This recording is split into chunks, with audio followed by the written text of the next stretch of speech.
The following podcast contains spoilers and words that our mothers would prefer we didn't say. We watch the thing. We watch the thing. Hello everybody and welcome back to We Watched a Thing with Billy and Dave. How you doing, mate? I do good. How do you do? Mate, I do very good. I do good. So I've heard. I'm very, very excited to chat about this one with you. This has been one of my most hotly anticipated films of the year, which I know is, most people would say, like a blockbuster or a Marvel film or something. But no, I've been really looking forward to Alexander Payne's new quiet indie dramedy. Did you know about this one before you saw it? No. Yeah. No. Right. I'm not quite as big as you, but I am a Giamatti fan. So Yeah. Once you mentioned it, I was keen, but I hadn't actually heard of it. I didn't know it was coming. So Yeah, right. I knew nothing about it. Hadn't seen a trailer. Didn't know the plot. Just went straight in cold. Yeah. So we've only gotten it down under here this week. I think it's been out in the States for a little while now. I wouldn't have thought too long, given that it is a Christmassy film. But according to the poster, it looks like it says October 17, so a while. And it's gotten some pretty strong Oscar buzz already. So let's get straight into it. The Holdovers is a 2023 American comedy drama film directed by Alexander Payne, written by David Hemmingsen and starring Paul Giamatti, Divine Joy Randolph, and Dominic Sessa. And what is it about, Dave? It is a kind of another stand and deliver type retread where teacher,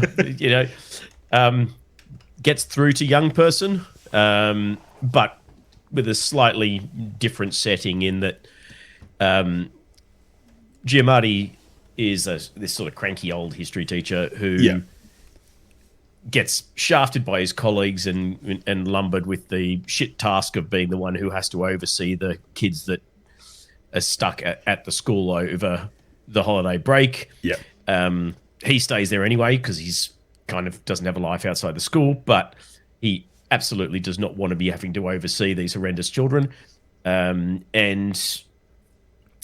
after, I think, a period of time anyway, most of the kids all end up going home or going elsewhere, and he's stuck there with one boy. Yeah. And the sort of head of the kitchen crew, who is there as well. Yeah. And then various events happen and people grow, and it's all about the friends they made along the way. Yeah. I am super keen to chat to you about this one. You ended up seeing this one about a week before me because we were meant to do this last week, and then COVID struck and I couldn't catch it. But last week, and we haven't spoken about it at all, but the end of last week when I said we were getting to it next week, you said possibly chatting about the best movie of the year. And that's kind of stuck with me because I'm like, I can never tell with you, Dave, whether you're talking truth or whether you're being facetious. You do it all the fucking time. So I can't wait. Puck, the mischievous pair. So I can't wait to hear your genuine thoughts on this film. And I have to know, is this in your contention for top 5 of the year? Are we going to hear you chat about this in a couple of weeks when we record with, I haven't done the list yet, but it could well be. Okay. I'm fairly confident this is definitely in my top 10. Yeah, nice. I can't recall enough about what's come out this year to know if it's 5 or not, but it's good. Yeah. It's a good film. I loved this film. It's very high in my contention. It's probably either my 1 or 2 currently. And even if it's not my favourite film of the year, this is my favourite screenplay of the year. This is so well written. It's so funny and After touching. last week, that's a big call. Well, and I was going to say, interesting that this is now our second film in a row presented in Academy aspect in 4-3. Yeah, true. Yeah. Look, I love Saltburn. That's going to make it very high as well. But this has taken top screenplay for me, and I hope that this gets nominated and wins, if nothing else, screenplay, because it's just a gorgeously written film. Like, it's so funny when it wants to be funny. It's so touching. I just think this is gorgeously made and put together. Now, tell me, always think I've seen more Alexander Payne films than I actually have. He's just in the back of my mind is one of these guys, because I know I love Election. Oh, I love Election. Sideways. And Sideways. But I don't think I've seen any of his other films to completion. Yeah, right. I know I've seen the first half of Downsizing about 3 times and then for some reason never finish it. And I always think I'm enjoying it, but then everyone else trashes that film. So I have no idea whether the second half goes off a cliff or not. But I haven't seen Descendants, and I can't Descendants off the top is of my head good. think of anything else he's done. Nebraska? That's the Bruce Dern thing, isn't it? Not Bruce Dern, isn't it? I thought it was Bruce Dern and it is Bruce Dern. Will Forte is the name I was thinking of. That's yeah. No, I haven't seen it. Yeah. But he normally writes his films.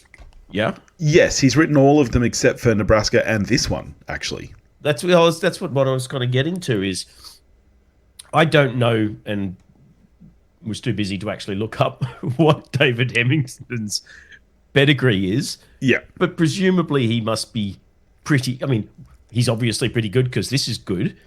But I did see an interview with Alexander Payne where he said, he'd been wanting to work with Giamatti since Sideways, but had been waiting for the right project. Yeah. And then this was sort of literally created with him in mind from the outset. So yeah.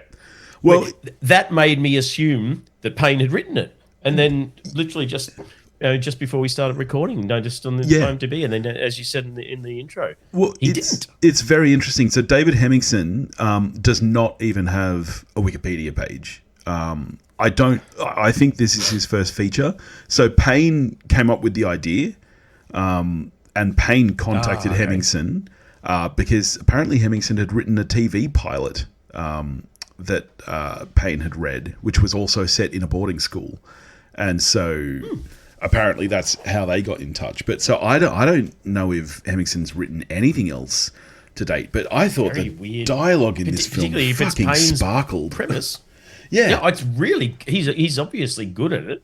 Yeah, it just seemed really odd that for a premise that Payne had come up with. Yeah. Given that he normally does write his own stuff. But you know what? That was actually just makes me like Payne even more, I think, because, there are some filmmakers looking at Lucas where, recognize your talents and your skills, know what you can do and what you can't do. And even though I think Payne is a great writer, whatever he read in this pilot, he was clearly like, okay, this guy can do what I want for this film. I do recall something in the interview I saw where he may, and possibly that was what he was saying, I don't recall, but it was something about he had gone and spoken to people because he didn't go through that sort of a scholastic system when he was young, so he wasn't familiar with it, and he did talk to various people, and they did a lot of scouting, and that's where they found young Dominic Sessa, who we'll no doubt get to, was when he was sort of trying to learn about this part of academia that he hadn't experienced himself. Yeah. Let me ask you this. Did you find this film funny? It's got some very funny moments in it. Yeah, I found parts of it hysterical. Obviously it is essentially a drama, and it does have quite an emotional note at the end in particular, and there's some very emotional beats throughout it, but there's absolutely some funny lines in it. Yeah. Some from DiMaggio Randolph, but most of them from Giamatti. Yeah. Who has some laugh out loud moments. Yeah. He's so good at it. I mean, I think that all three of the leads are fantastic in this film, actually. I still don't know how they pulled off that lazy eye on Paul Giamatti. I don't know. He won't say. I know. I was going to ask you because I can't tell. It doesn't look like it. It doesn't look like a contact. It doesn't look like CG, and it would be a weird for a movie like this to have that much. I mean, it could be. It's a period piece, and period pieces tend to have a lot more VFX than people realize because, of course, they have to paint out any anachronisms and stuff. And there were, I can't remember the house. I did see a VFX house in the credits of this film, so it could be that. I don't know if it's he won't prosthetic say. yeah. Surely that's not something he can do. You know, like, I mean, you know, you could point to Bill Skarsgård in Pennywise doing the eyes, but he couldn't. No way could someone hold that for an entire film. Yeah, like but Skarsgård can do it to freak you out. He can't do a whole film just with that's one fucking cock eye.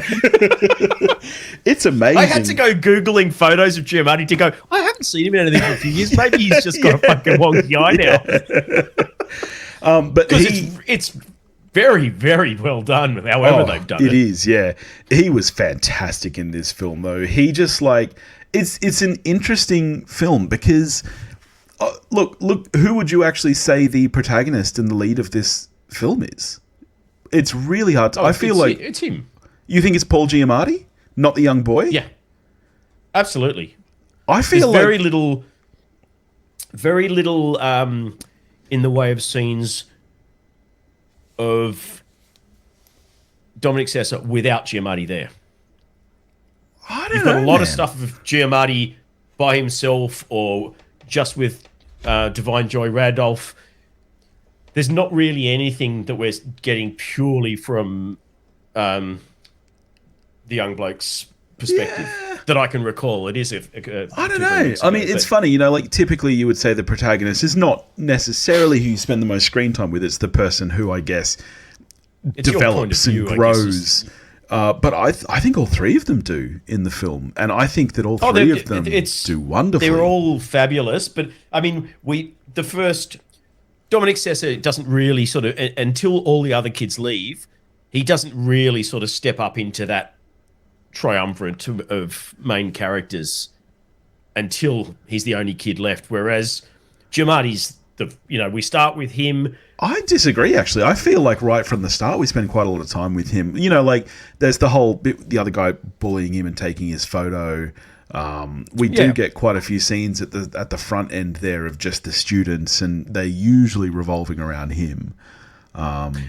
He's definitely head and shoulders above all of the other youths in the film. Yeah. But yeah, no, I mean it's Giamatti's film for me anyway. Yeah.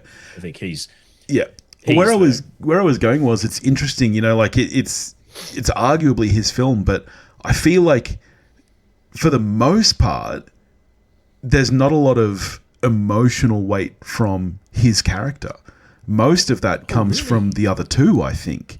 And Paul Giamatti, for the most part, is there to play off of those two, to aggravate those two, to bring levity to the screenplay.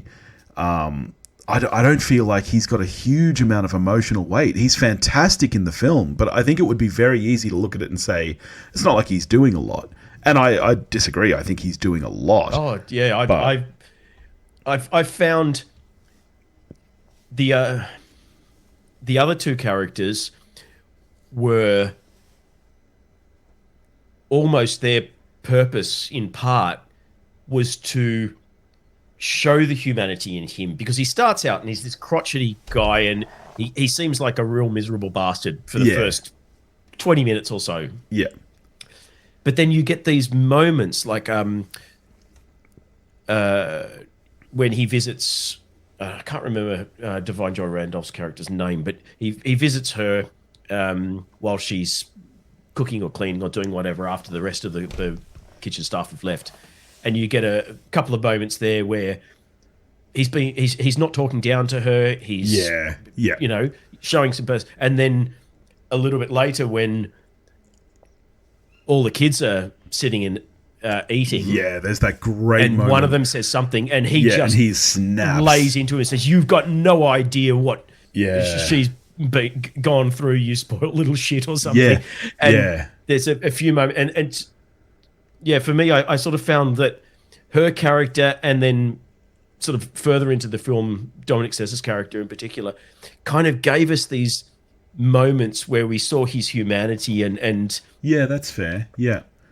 There's that brilliant line in that scene where, you know, you were born lucky. For most people, it's like, what's the exact wording? It's like climbing a ladder in a, it's shitty, and I forget the exact wording, but it's a fucking great line. It's so well written. There's so many. I still, one of my favorite moments is one of the early on where not Dominic Sessa, but the more obnoxious kid says something like, "I can't fail this class." He says, "Don't sell yourself short. I truly believe you can." He's a genuine troglodyte. Just such great dialogue in this film. We should touch on Dominic Sessa. Yeah. We've had a couple. I can't remember. We've had a couple of films this year where we've talked about how a younger, less experienced actor, Ana de Armas in Knives Out, I know was one when we talked about it. How daunting it must be going up against a really iconic actor of this sort of caliber. Yeah. And this is a guy who's never been in a film or anything before. Yeah. He literally was in the drama club of the school where they filmed. Really? And that's where they... Nice. This is one of the things I saw in the right. Payne interview. They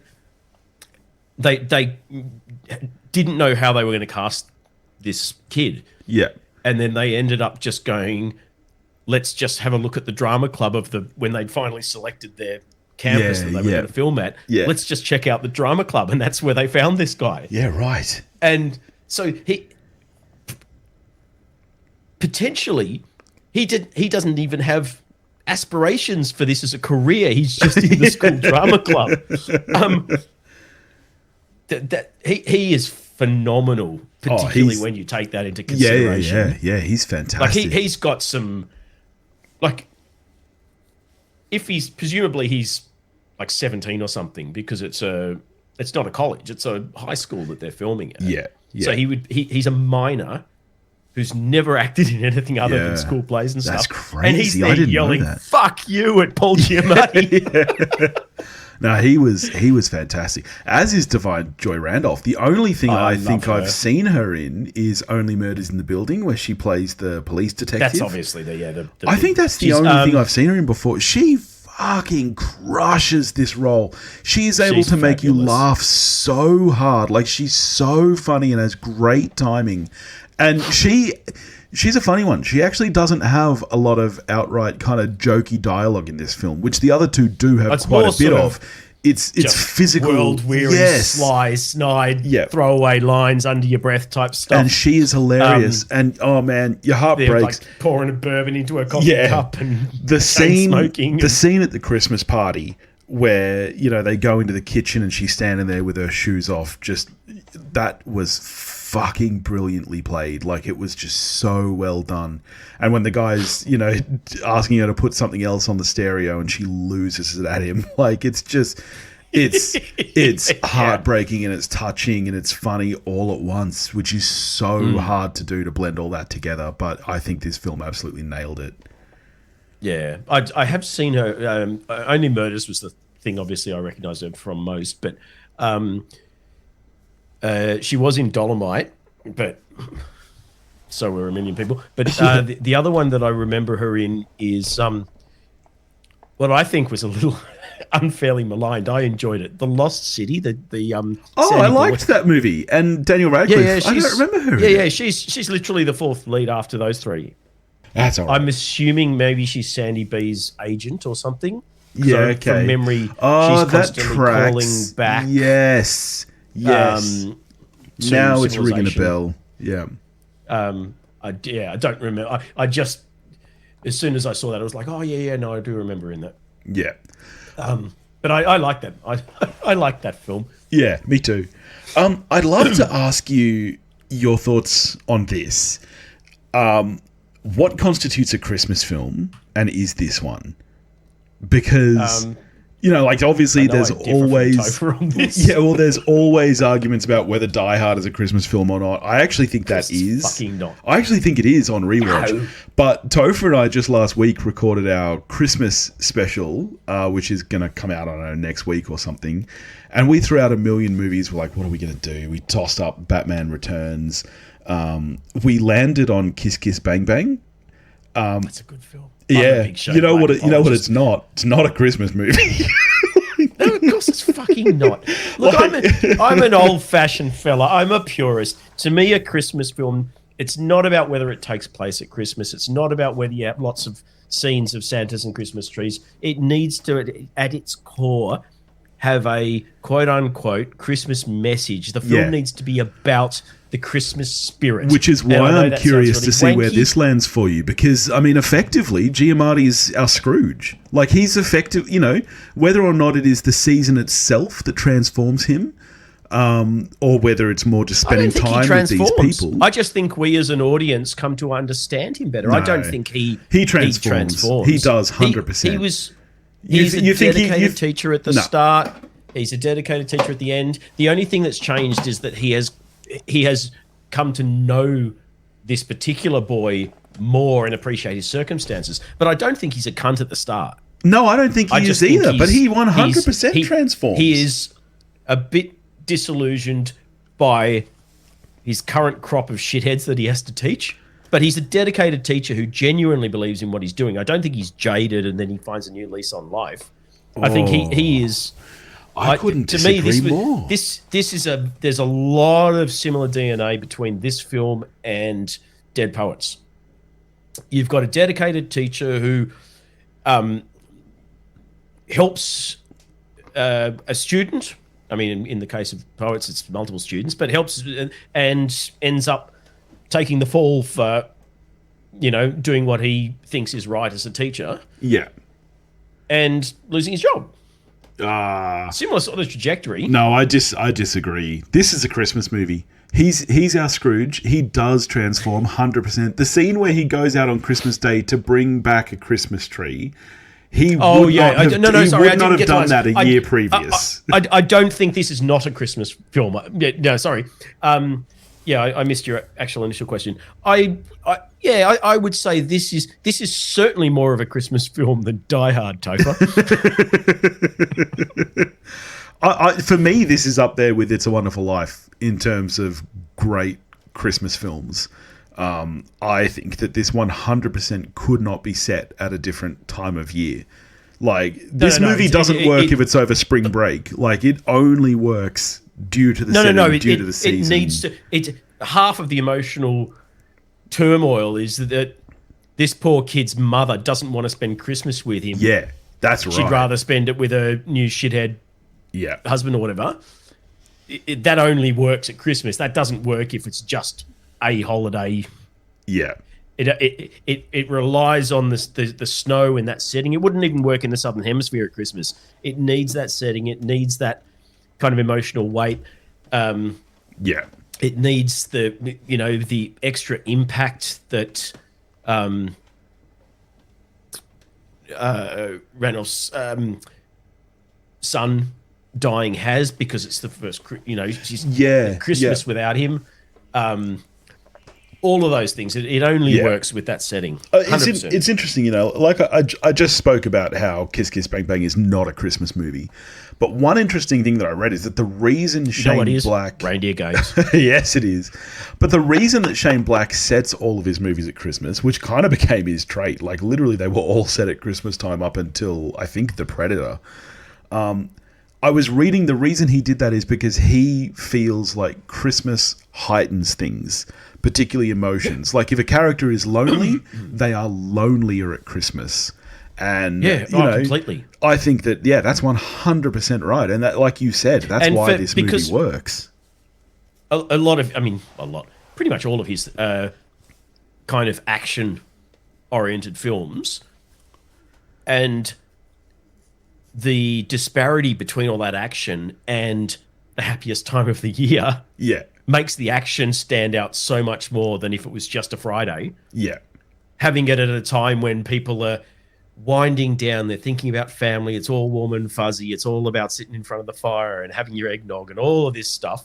To have gunfights clashing with that is so much more impactful than it is on a normal work day.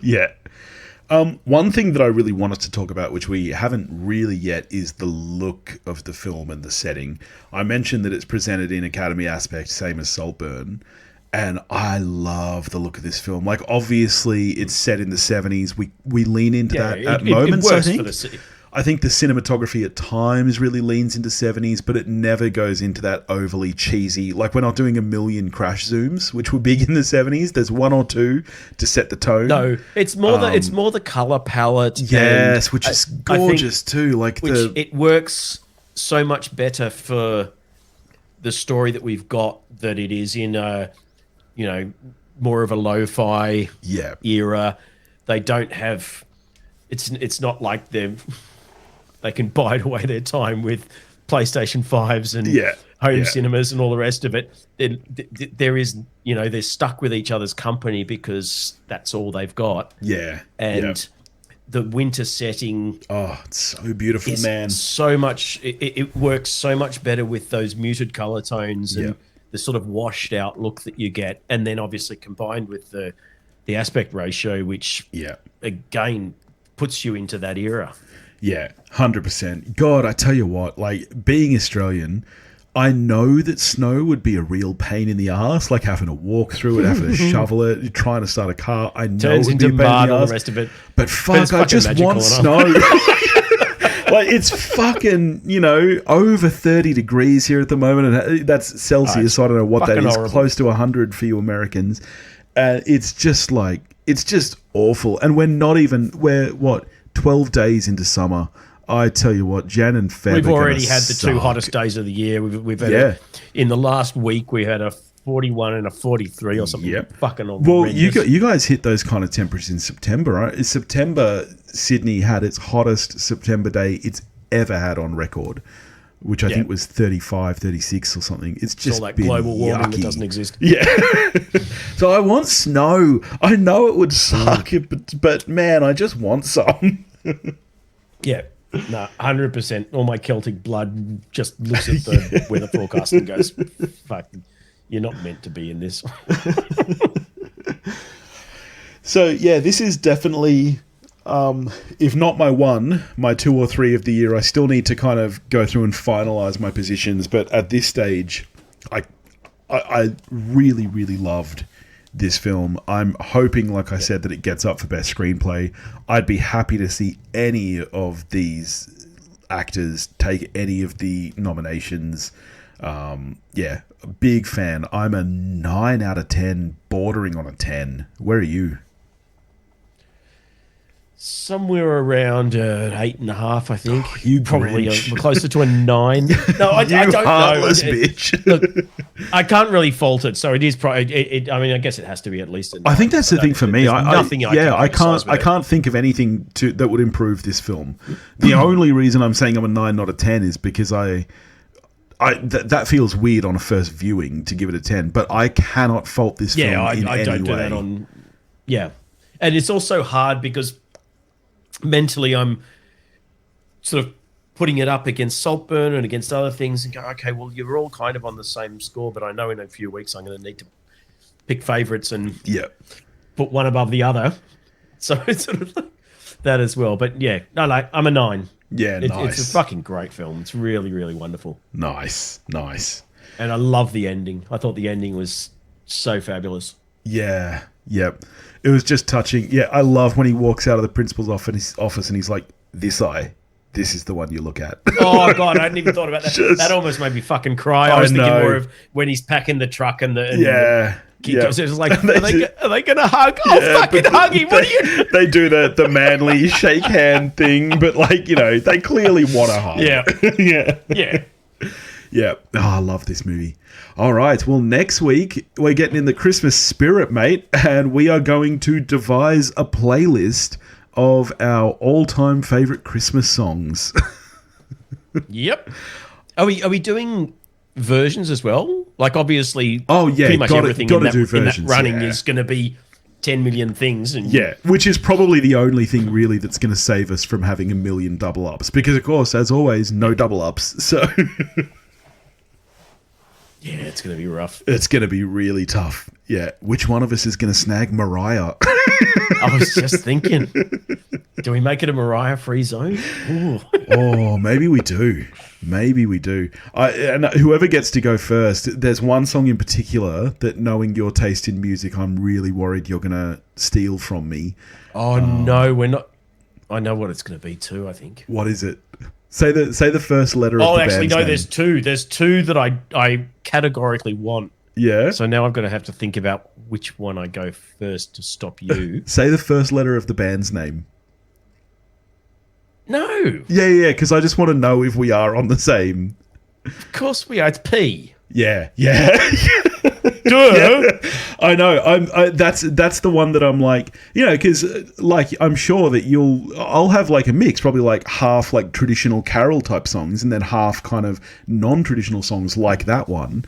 But that's up there as one of my favorites of all time. I'll be bummed if you get that and I don't. Kevin Bloody Wilson's I Saw Mummy Sucking Santa Claus. Yeah. Hey, Santa Claus, you cunt. Where's me fucking bike? Oh, that needs to close the episode. Yeah, that's going to be a good one. All right. Well, I'm really looking forward to that. And also, we'll chuck up the Topher and I Christmas special on some Shane Black goodness just for funsies. But in the meantime, if you want to get in touch with us, you can do that at wewatchedathing.com or wewatchedathing@gmail.com.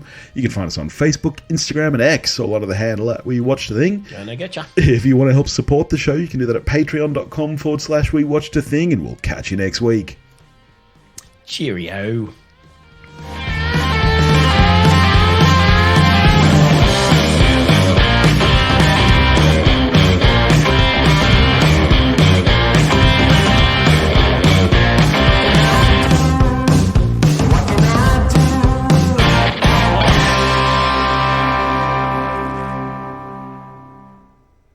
Tell you what, I hit that button way too early. We've never had that much music at the end before. Oh, well. It's good. I like it. Yeah.